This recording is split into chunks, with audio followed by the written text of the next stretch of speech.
Hello and welcome back to the In Your Mind podcast with Kiz and Brendan.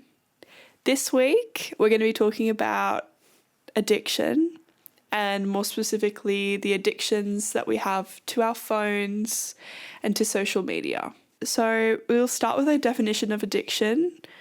Addiction is a compulsive need for and use of a habit-forming substance. It is accepted as a mental illness in the diagnostic nomenclature. I can't say it.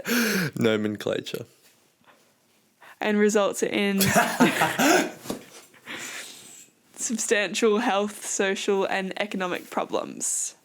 So that's just definition from the government. Yeah. I want to start off by asking, do you think you're addicted to social media? Yes. Why would you say that?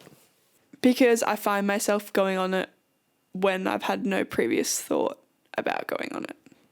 Like it has become an unconscious process some of the time. Not all the time, not most of the time, but some of the time it's unconscious. Do you get withdrawals?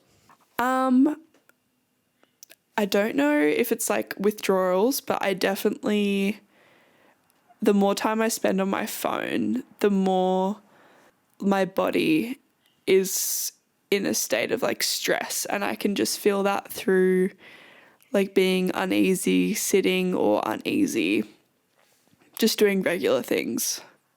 What does that actually feel like? What is uneasy?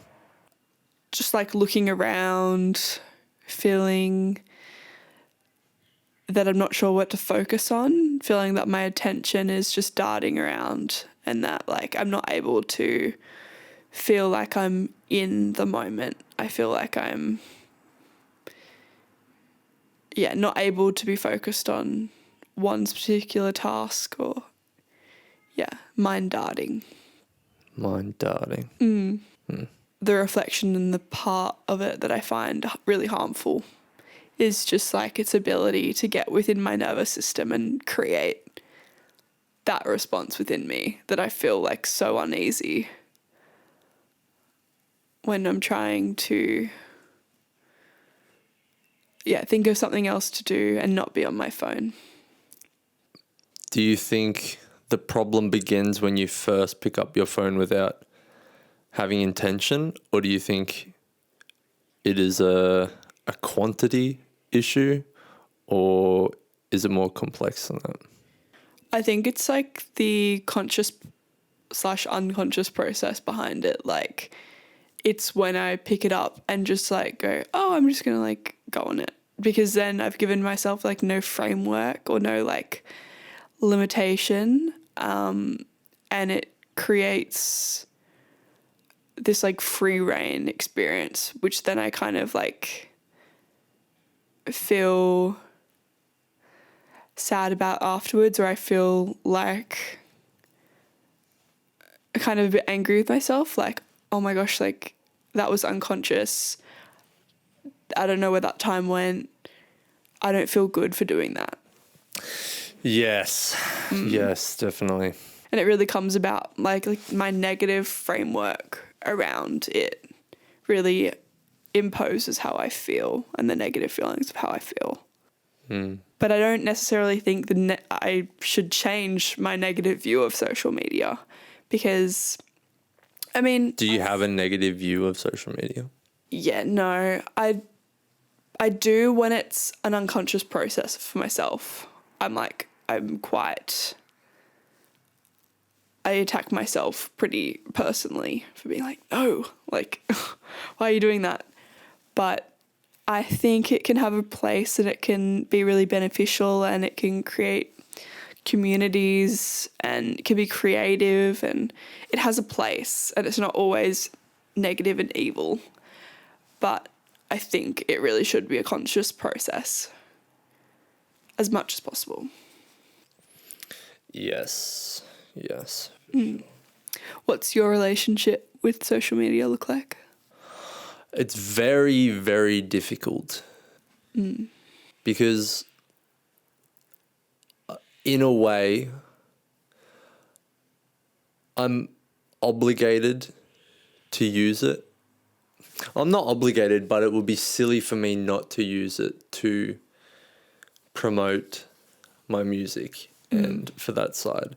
So it's very difficult to stay on the tracks, whether that's replying to DMs or comments on my posts or posting or engaging with people, and then just not getting lost in the sauce. Yeah. So it's like a double-edged sword. It's such a powerful tool for people who want to use it, but it's also just like the bottomless pit of consumption. And that feeling of like mind darting, it's not necessarily something I would say I experience. For me, when I know I've used too much is when I just have zero motivation to do anything. I just feel like my dopamine is completely depleted, and now I just don't feel like doing. Like, I'm sick of scrolling, but I'm also don't want to do anything else. Like, I can't be bothered. So I feel like you're just in this limbo state where the amount of effort to put in to really do anything is too high. So really all you keep doing is just keep scrolling. And it's just a cycle that just spirals down. It's interesting. Yeah. And it's, like I said, it's kind of difficult when it's such a important part of creating stuff and promoting stuff in today's world. And it's something that I'm trying, like, I want to detach from in a lot of ways. Like, I'm trying to have more in-person sessions. I'm thinking about what I can do to make noise that isn't on my phone or on a social media platform. Because this is kind of getting kind of businessy, and I'll keep this pretty brief, but it's like you don't own anything on social media. Like, your followers, the majority of them really aren't yours, because if Instagram was taken away or TikTok was taken away tomorrow, the majority of those people you would never have access to again. Yeah. So you're basing your life and your income and your career on rented property, pretty much. It's unstable. Yeah. And there could be one thing you do to then lose a follow or lose a like. And these days, the threshold for doing something wrong is incredibly low. So, yeah, there's that. Well, there's just so many options with social media and like content creators that it's like if you don't resonate with them to a T or something like X you or like anything. Or even like people get so offended over nothing these days. Cancel culture, people piling on, like they just take your account away. They just delete your account. True. So, yeah, we could do a whole nother podcast on that, and I don't really want to talk about that too much in this episode, but Yeah. yeah. Yeah, it is like such an important tool for people's businesses, for people's brands, or for like having some sort of online identity. Like, it is useful and very powerful, but that also can fuel the addiction more when it's like, okay, but no, like it's powerful. Like, there's a place for me to be on here, and you could kind of use it as like a cop out or as like I'm actually doing something here. Yeah. Whereas the efficiency of what you do and what you can get out of it is so like hit and miss that it's not a reliable source of like learning or of like, yeah, I don't know. It's just very unstable, as we've kind of talked about. Yeah. There's just so much noise. Like, there's so much information that in there, of course, like just by pure statistical probability, like there's going to be incredible pieces of content or gems that are so relevant to you and that could help you in your life exponentially. But it's just Yeah. buried underneath an infinite amount of stuff that doesn't apply to you, stuff that triggers your insecurities, makes you compare, wastes your time. Like, yeah, like you said, it's a very inefficient way of getting it. Yeah, and actually, on a Huberman interview, he was talking about, like, we all know that it works through creating like dopamine spikes, and it works on regulating your dopamine and diminishing it basically. But the other part of it, which also kind of works in concert with that, is random intermittent reward. So that's like, 4 posts and then you'll have something really good, or,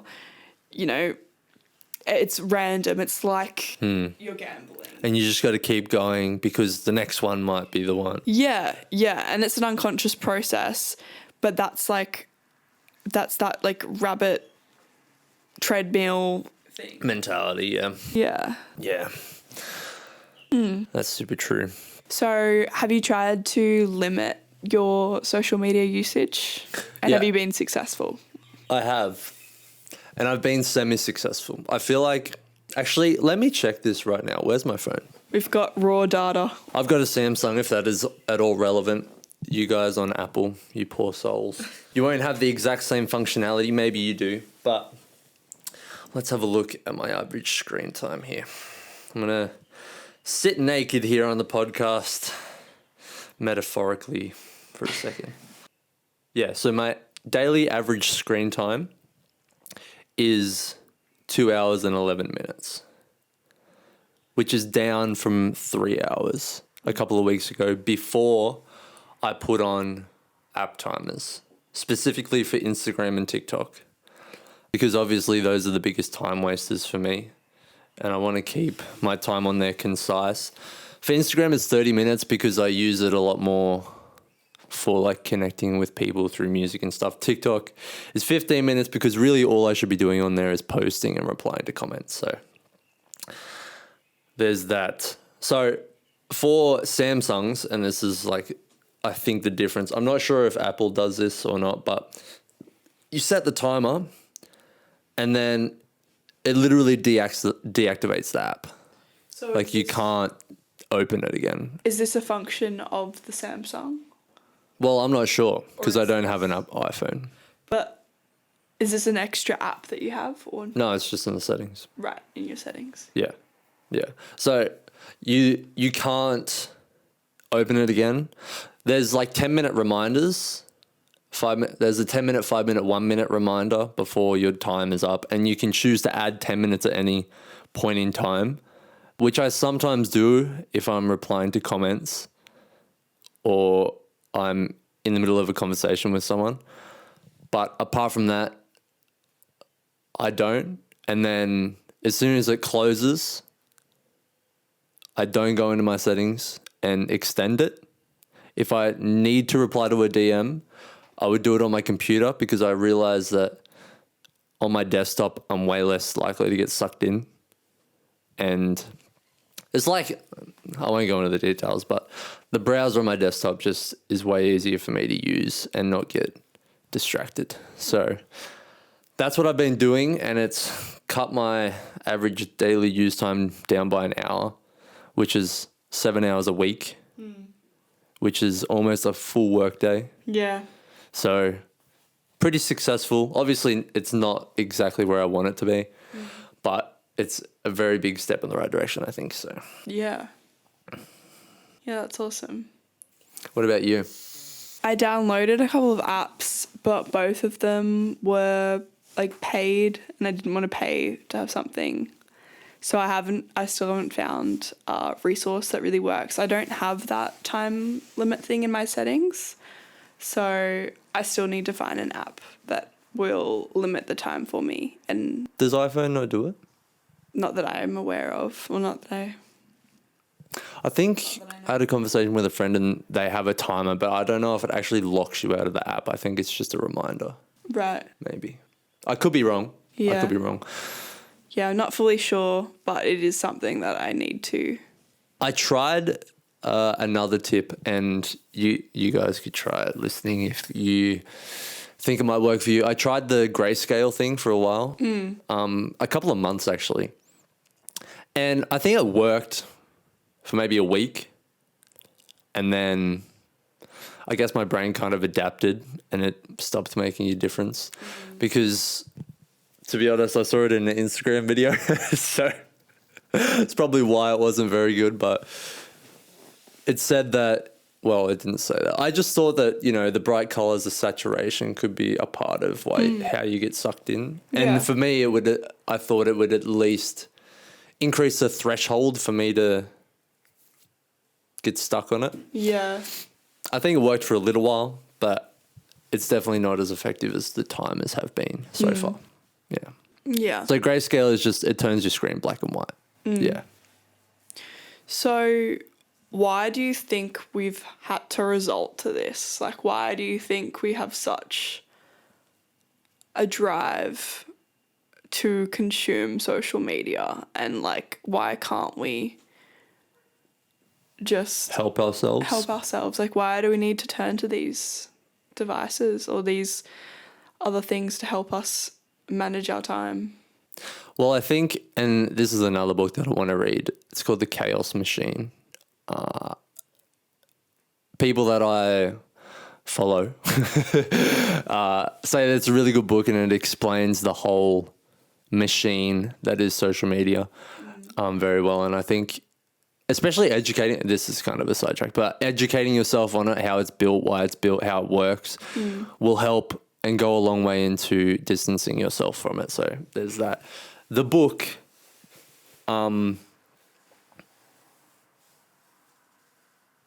describes it, and I think the reason we can't help ourselves is the fact that companies, all these companies, pour billions and billions of dollars into development, quite literally to addict you, to make you feel these negative emotions, because that's our psychology and it hooks you. And it's like why so many news headlines are so negative all the time. It just catches your attention. And then when they have your attention, the algorithm is built, it is literally built to feed you content that you watch for the longest amount of time. Like, that is how it works. Yeah. On the most fundamental level.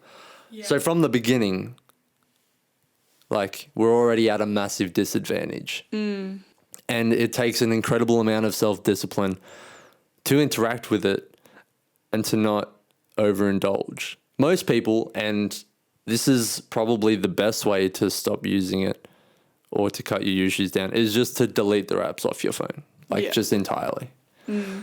It's hard when it's so ingrained in the culture now, though, and is like a method used to communicate with your friends, to see what your friends are doing overseas, or like, it's such a mode of connection, and it can be a useful tool for that, and an ability to get a slice of, what they're experiencing. But yeah, it obviously has so many negatives as well. So it's hard to distance it, and it's hard for people to decide that it's not something that they want to be part of anymore when it's fully engaged in the culture, and you go, okay, wonder what they're up to. It's easier than a phone call. It's easier. But it's worse as well. It is, yeah. And I guess it really comes down to the fact that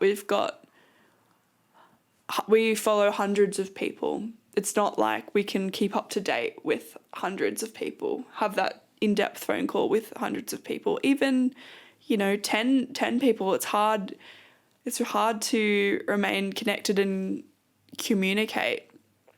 And sometimes just a couple photos is like really what we're looking for. But I think it comes down to the intentional thing again. It's like, okay, well, really crafting the people that you follow down to like not as many, so you can just have those people that you can connect with and engage with and get what you want from that can be helpful. Just like weeding out those that really don't add that much to your life, or that you don't like. It's just hard to go cold turkey. And another process that like you can, and it's an effective tool, and then you can, like in an ideal world, you could just communicate with the people that you want to via messages and via phone calls. But if that's unrealistic for you, maybe just culling down the people that you do follow and that you do want to engage with, and limiting your time on it as well. Like those are some strategies. I mean, I think for me, if I didn't post and I felt like I didn't have an online presence, then I would just uninstall it, because I feel like 90% of the people you follow just because of social media's existence. Like without social media, they wouldn't be in your life. And there are exceptions, like people that you look up to, or people that are in a place where you want to be and you're genuinely learning from them. But the majority of people that you do follow really aren't bringing that much value to you. And the only reason you follow them on social media is because it's not worth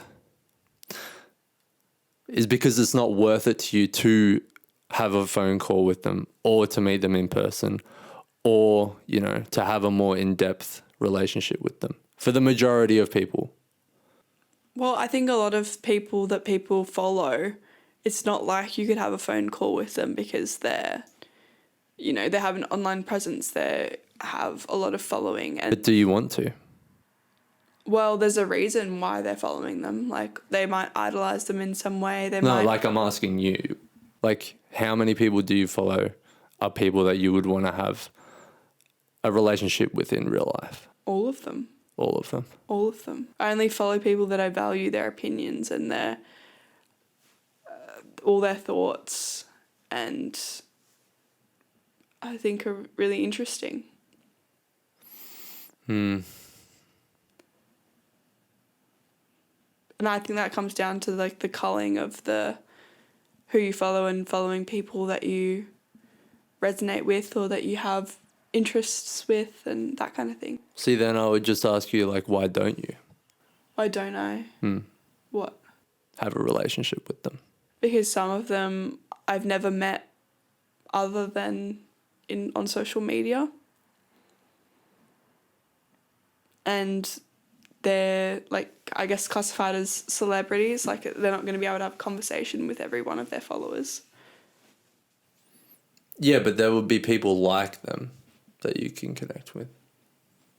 Like, what I'm saying is everything you get out of following people on social media is you'll get that and 10 times more out of having them in your life, or that type of person for a specific reason. Like, there's a reason you follow everyone, and that specific reason could be, like, multiple people could hold that quality. Yeah. Yeah, I think, I guess that just funnels into putting more time and more effort into the relationships that you have, and bringing out those qualities that you idolize in those relationships, and finding practices or rituals or topics that you find really interesting to discuss with different people, and then creating greater relationships with more depth. Yeah. Yeah. I guess that kind of segues into, like, what this need to consume so much social media. Like, what hole is that trying to fill? Vulnerability. I feel like it comes through a lack of depth of connection and understanding with each other. And we're trying to find what our place is, or, you know, people to resonate with, people that get us or that understand us or that we have commonalities with. I think a lot of us are afraid of those deep connections and those deep conversations because they're hard, or because we just don't know how to have them. Like, I think we're all craving it though. And we crave like vulnerability and depth, and that is also why, you know, Instagram and social media does well. Like, people sharing deep, vulnerable things that everyone can relate to, but yet, no, like... I would disagree. I feel like not many people use Instagram in the same way as you would or I would. What do you mean? Like, I don't think most people are posting or sharing stuff on their Instagram that is very deep and meaningful to them. I feel like it's very surface level. I guess it comes down to who you're following and why, why it is. But for me, it's like a sense of belonging and a sense of like other people understanding me, or like having common interests and things.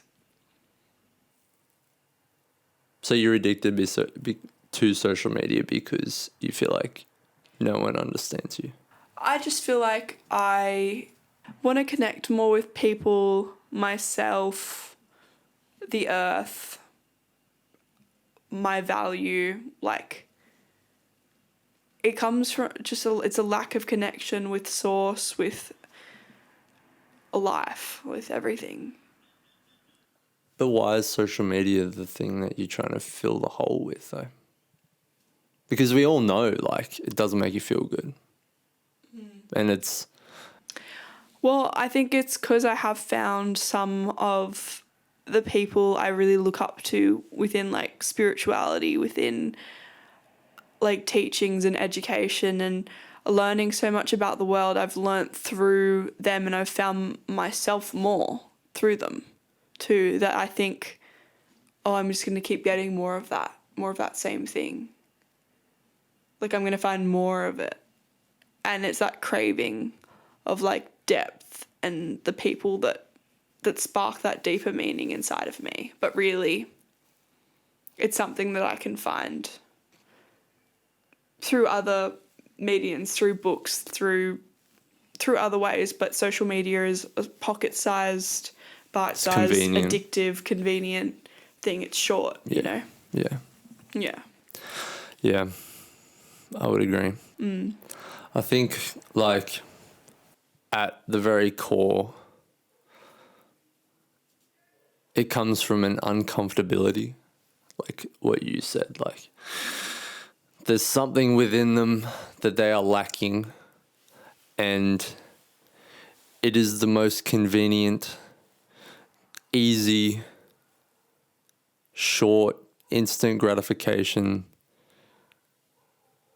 reward, quote unquote, that you can reach for to fill that gap, even for a second. And our inability to sit with that and to work through it ourselves, and to not grasp onto people we idolize on social media for whatever reason for the answer. Because I know I do that. Like, if I feel like my music isn't very good at the moment, then I would watch people who I feel like have really good music, and then they're going to teach me the way. But I'm not, like, you're going to learn some things. Yeah. But where most of the progress is going to come from is just me making music. And sitting with yourself, and like, even when the you're answer talking is within always. Yeah, definitely. And I think it's hard when we've like grown up with social media and it being this new exciting thing, that it's been like kind of novel and new. So we haven't had to sit and face challenges alone. Like, we have the world in our pockets constantly and all these other people's answers and voices right there, that it seems strange to put it down and think that, oh, I have the answer for what I'm feeling. Like, that's a foreign thing to think that, okay, maybe I could work through this. Maybe I could understand like what I need. Well, I think people intuitively know that. It is just harder. Yeah. I don't know. But that's where all the value comes from. Yeah. Like, you know. That's where your confidence comes through as well. I know, like, through uncomfortable feelings and putting them on paper and then just like looking at them, giving like a third person perspective of my feelings and of my issues, like, comes with great like gratitude and confidence, and like the benefits are just extraordinary compared to that which you get like online for looking for answers.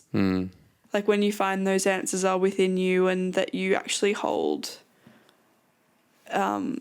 valuable information, it's like, wow, okay, I fixed this. I can fix other things that arise. I'm capable. I'm strong. You know, I don't have to feel this anxiety all the time. Like, you can work through your issues, and it's really powerful.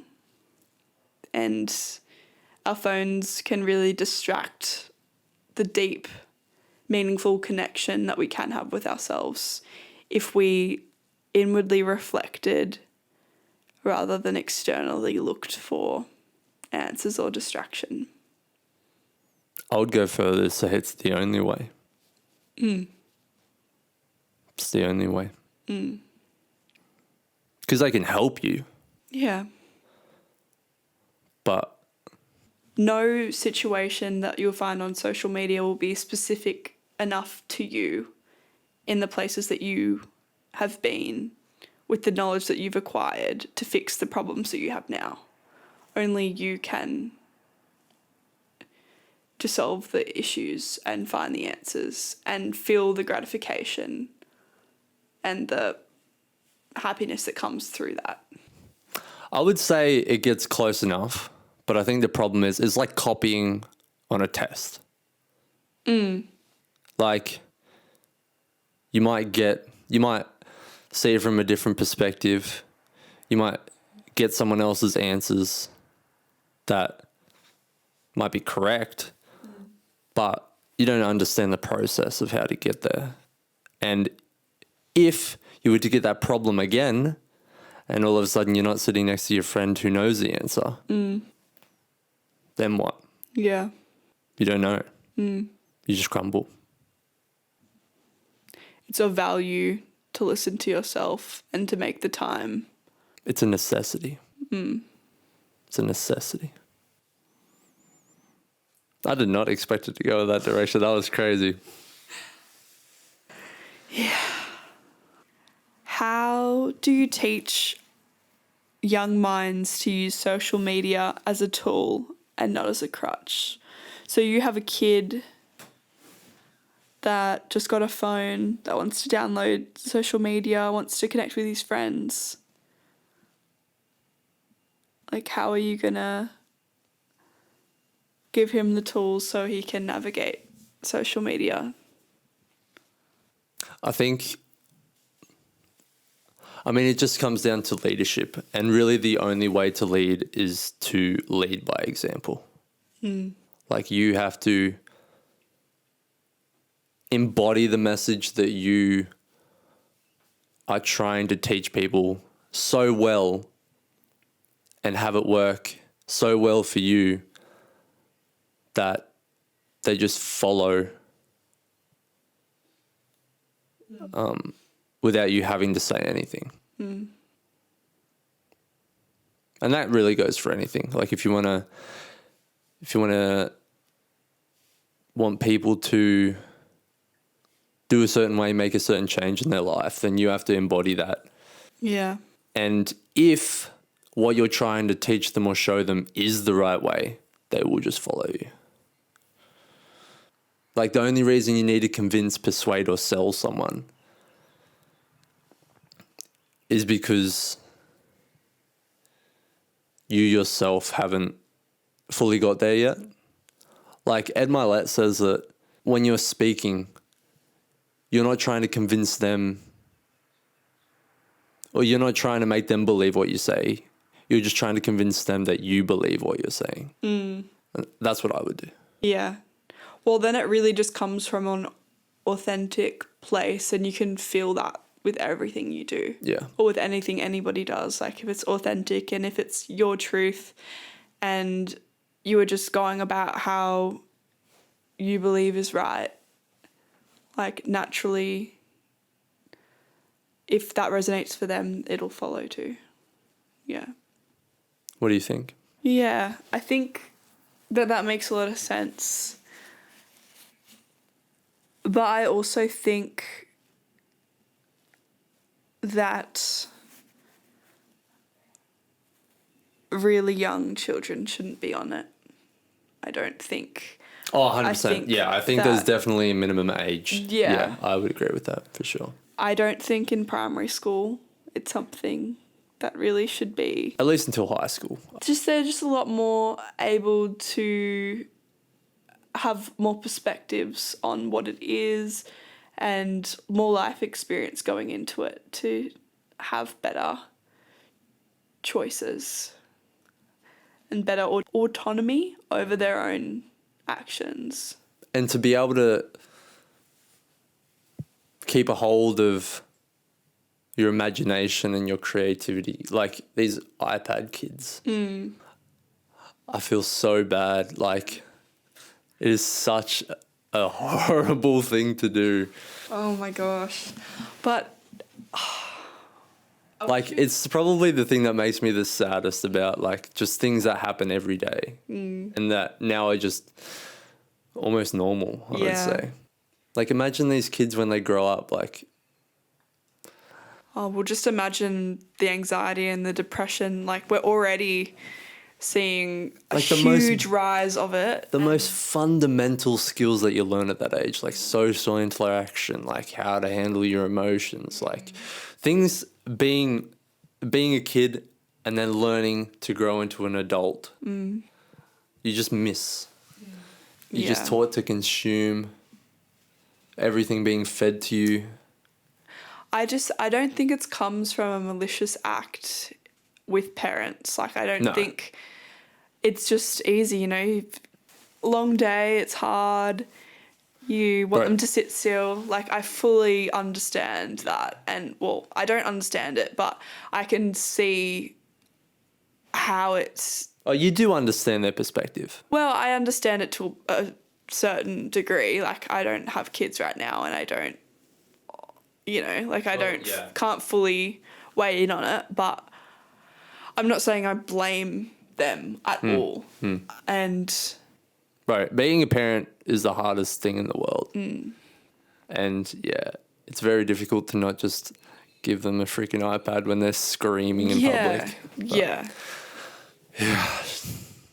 I think the other thing that really comes about that I've noticed with my like social media or like use of technology and is like kind of what I was talking about at the start, like just your unrest of your parasympathetic. Like what is that? Parasympathetic is just like your ability to be calm, be relaxed, is your breathing, is your body digesting, relaxing at, you know, there's no strain, you're not doing any exercise, it's just calm, your body fully calm.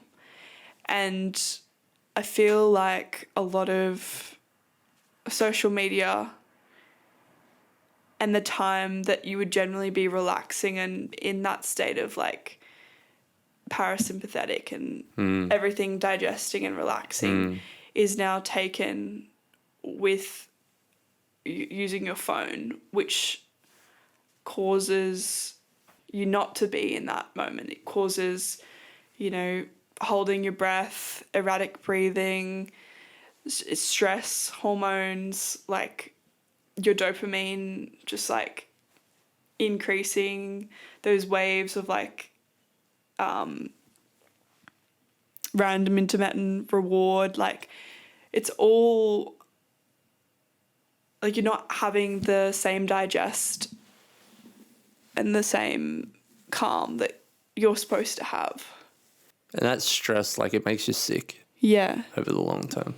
You're in an active cycle, which isn't sustainable. Like, you need to have active, you need to have like your automatic, autosomal stuff. Like, you need to be breathing, heart rate, like everything needs to be moving around. You need all of that.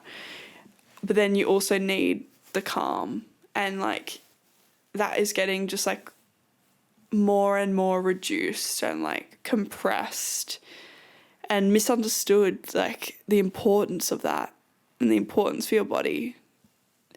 That it leads to stress and it leads to sickness, and it's just quite sad. Yeah. But like, if we can reach for other things, if we can reach for books or things that don't put our bodies through such highs and lows, if we want to rest, like actually do something calming, reading a book, meditating, breathing, yoga, a bath, a shower, just sitting there cooking without any Even kind like of distraction, a walk. Yeah. Anything that's just like calming, that you feel refreshed by. Not stimulation. Not stimulated or Exertion. exerted from. Yeah. I've been thinking a lot recently, and this is kind of off topic, but I think it's interesting to me at least. Like, the universe is in perfect balance. There is daytime and nighttime. There is positive charge and negative charge. There is activity and there is recovery. Mm-hmm. You need both, or the whole system crumbles. Men, women, like, all of these things balance each other out naturally as well. Each of polarities, each of dualities. It's just the law of nature. Yeah, so the other thing I was going to say is, if you're interested in how social media works, I feel like a lot of people have watched this already, but like The Social Dilemma on Netflix, that's like that documentary series about like how it works, basically. Like, it's similar to the book that you mentioned. I don't think they're at all the same, but yeah. Okay. It's probably a good place to start. Yeah. And so what was the book that you... It's called The Chaos Machine. The Chaos Machine. I can't quite remember the author off the top of my head, but if you just type it in, you'll find it. I'll link it below. And I'll link the Netflix series and those couple of strategies to try out too. So if you can limit your the app time on your settings, or I'm going to try and find an app that does it for Apple. I think also I would say, and sorry to cut you off, but like another tip would be just to optimize the time that you're not using it, and to be super like just aware and balanced and resting when you're not using it. Because I think in this day and age, it's inevitable you're going to use it at some point. Yeah. So like, it's just important that when you're not, you can fully embrace it. Just being conscious of what it's doing to your body and to your mind state, so that you really revel in the moments that you're not doing that. And then when you are doing it, know what it is doing. even if you're doing it. Like just having a more conscious Always be awareness. aware, 100%. Yeah. Just in everything, just try and be aware. As Russell Brand says in the new Diary of I just fell off my chair. In the new Diary of a CEO podcast, he says, never go unconscious. Always be conscious. Yeah. In every second, every moment, because God is here in this moment. He's not in the past. He's not in the future. He's here right now. Right now. So thank you guys for being with us. I do want to take a second as well while you're getting that up to show appreciation for our listeners. Yeah. Because the feedback we've gotten has been really great, and we have so much fun recording this.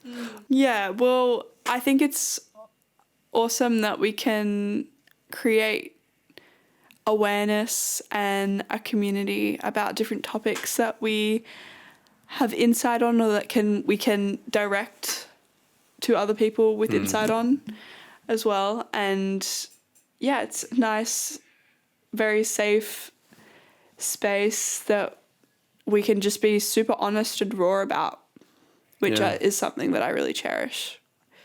I can say how I feel. Yeah. It's just an excuse to talk about stuff that you usually don't talk about, but to be honest, probably matter the most. Yeah. Yeah. Deep conversations that you wish you could just have daily. And hopefully it's sparking some in your lives. Yeah. That definitely. would be cool. So that's some value. But yeah, final thoughts? Final thoughts. Yeah, just thank you to everyone who listens, to everyone who has a deeper understanding of something or deeper inquisitive nature about something after listening to one of these episodes, because I know that that's kind of what it sparks in us in future days. Deeper thought. Thank you so much. We love you. We love you. Bye. Bye.